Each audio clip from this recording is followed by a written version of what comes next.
Back here with another lore video, and do apologize about my voice here, guys. I've come down with a touch of the consumption, so it's a little bit deeper than it should be. But today I wanted to touch on something that is a little bit out of the realm of what we've been doing, kind of commonplace. You know, we've been talking about a lot of Tomb Kings. We recently did a little bit of Chaos Dwarfs. But what I want to talk about are two of my personal favorites from the Beastmen army book that are not in Total War Warhammer, and these are things that I totally think we can see in the realm. They kind of fit into what we already have in Total War Warhammer 1 and 2, and to be totally honest, they're kind of surprising that they're not there. But what I want to talk about is the Jabberslythe and also Taurox the Brass Bull. So today I'm going to read their lore blurbs as always, talk about their tabletop special rules or tabletop equipment, and then how that's going to possibly translate into Total War Warhammer, like we do with a lot of these types of videos.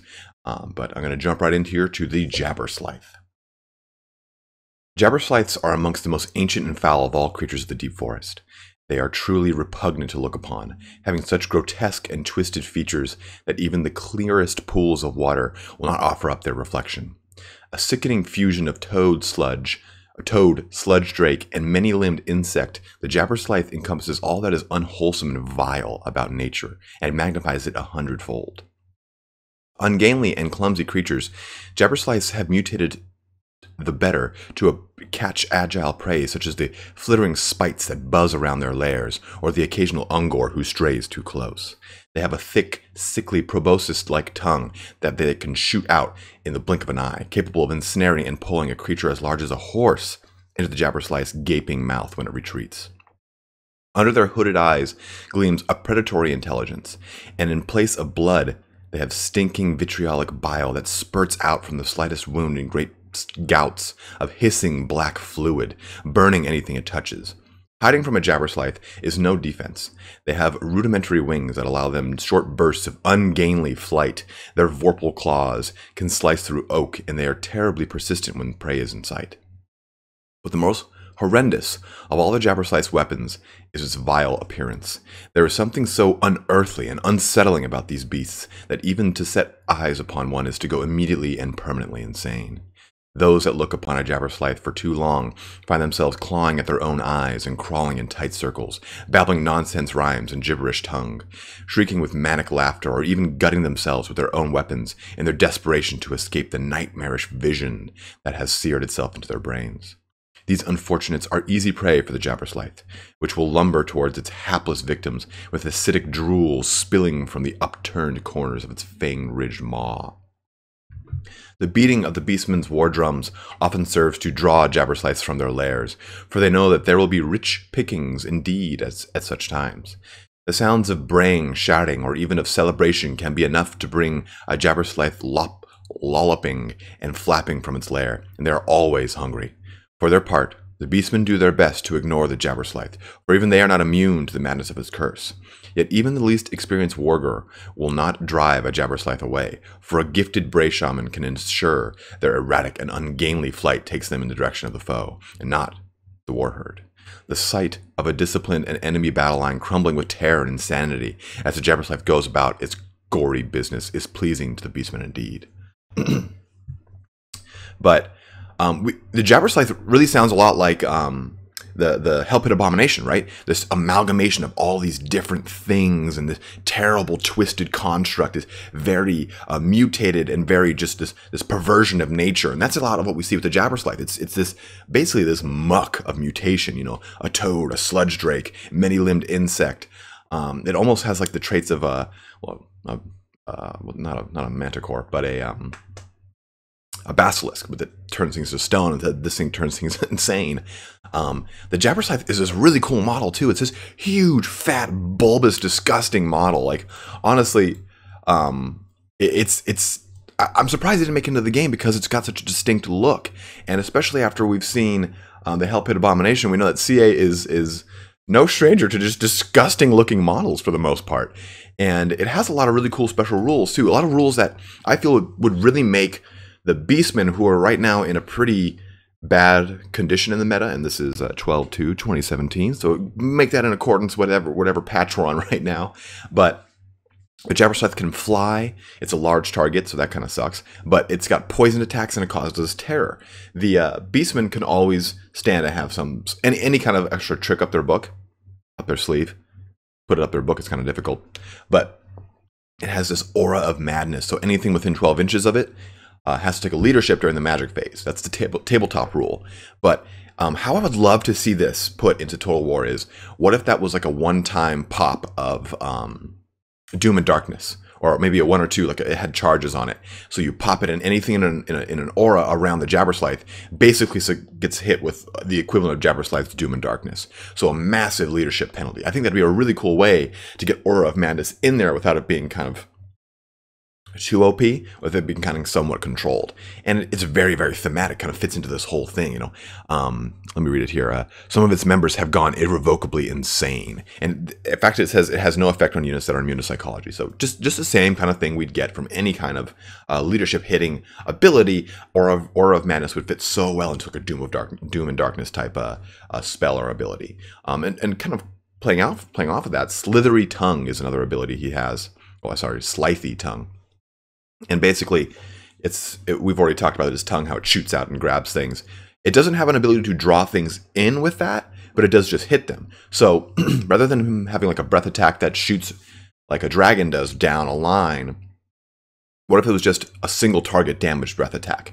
Just, a one shot, bam, hits it, does a lot of damage.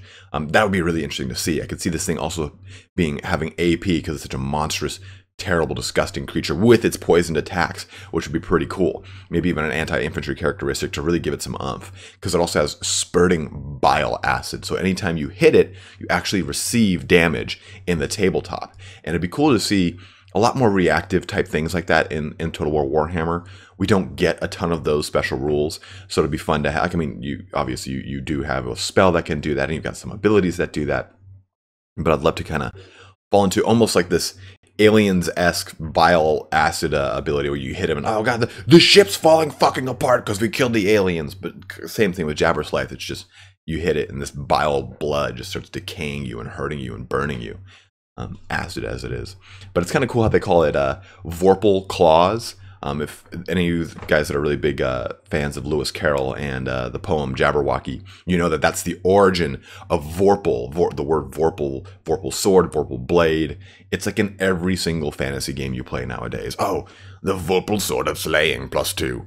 Yeah, that's from Lewis Carroll. The word literally doesn't mean a goddamn thing. It's a made-up word. It's kind of denoted that it means sharp, but Lewis Carroll is like, nah, it's just a word. Just a word I made up in my stupor. But that knocks out the Jabberslythe here. But let's go into Taurox the Brass Bull, Slaughterhorn, Blood Beast, the Brazen One. Taurox the Brass Bull is an unstoppable force, a roaring, snorting engine of destruction, virtually impervious to physical harm. Cast in the form of a grotesquely muscled doom bull, Taurox looms over his followers, a mountain of living brass with curving bladed horns and a gnashing metal maw that constantly drools with gore. The brass bull was not always a metallic monstrosity. Once a fearsome chieftain of the Minotaur's tribe, Taurox enforced his brutal will upon the lesser beasts of the forest by felling any creature who dared meet his stern gaze and then devouring them alive. The brass bull was merciless beyond measure, and the ground at his feet was ever wet with the freshly spilt blood of friend and foe alike. So it was that one night an emissary of the fell powers crawled into the mortal realm from the devastated remains of one of Taurox's rivals.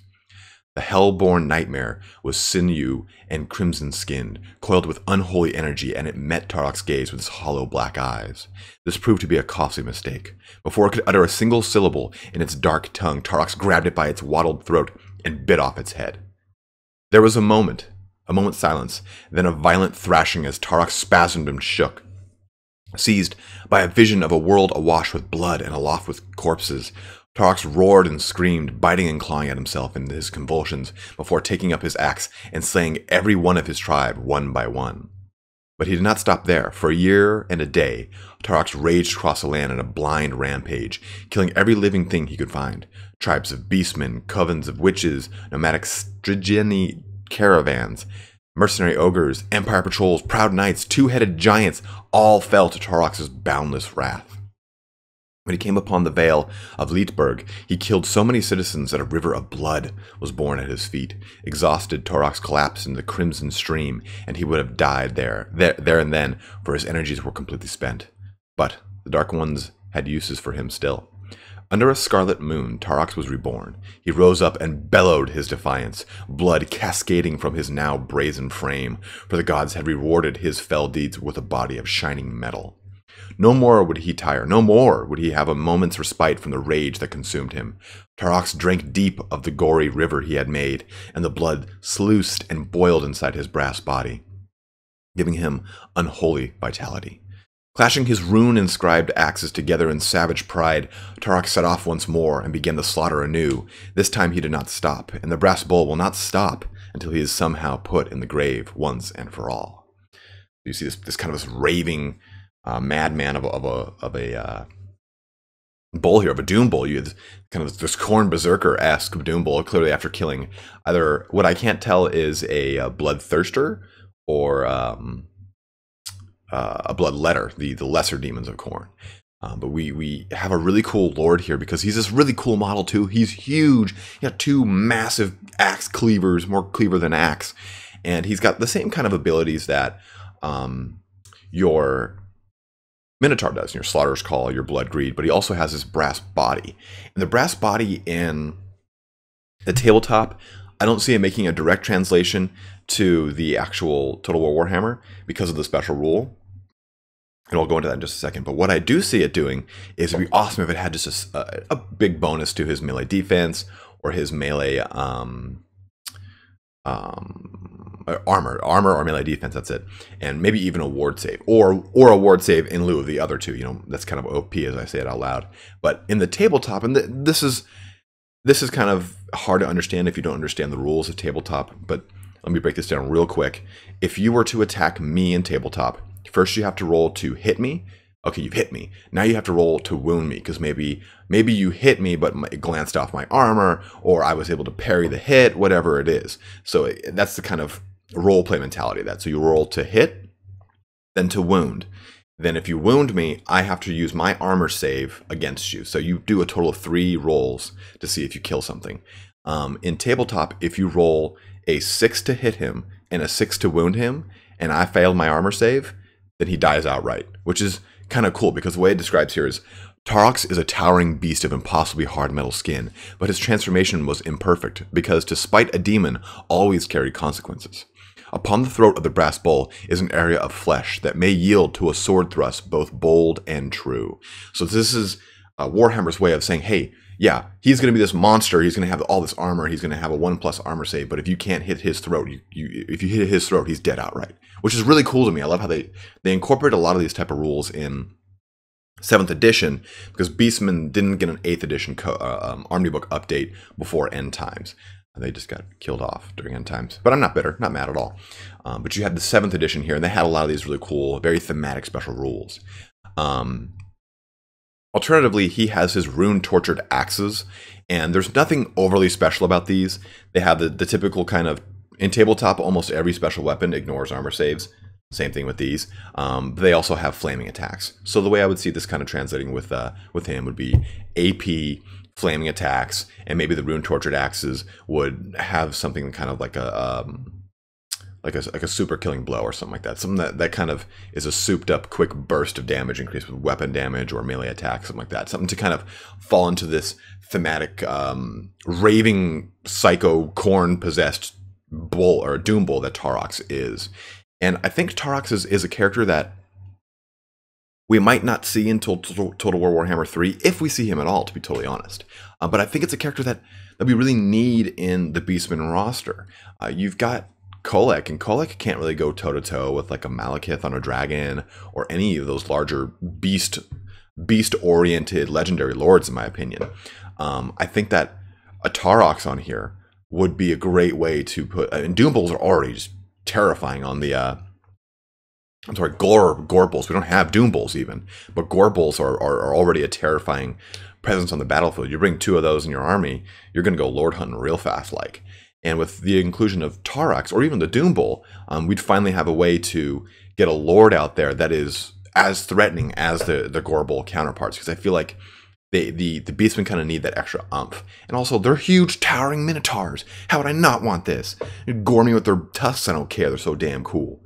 But that covers our two kind of missing units from the Beastmen roster. There's so many more, guys, to be totally honest. We didn't go over Moonclaw or Ungrel Forehorn, Slug Tongue. There's so many. There's so many. But these are the two that I think are the most missing, as far as ones that I like to see personally, because I miss them. I like them a lot in tabletop.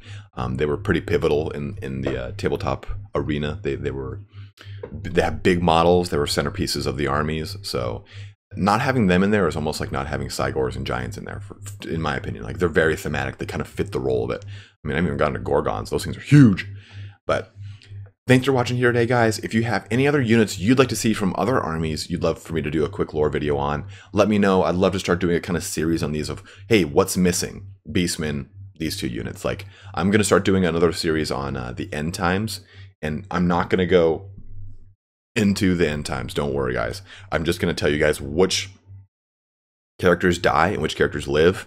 Kind of like a full-time spoilers alert type video, but it's basically going to say, hey guys, here's what happens to this race in the end times. These people live, these people die, and this is how it goes about. So again, if you want to see anything else on that of the missing unit variety, do let me know which ones you're looking for, or which races you're even looking for. Hey, I really enjoy playing the dwarfs. What's missing from them? I'll totally make a video for you.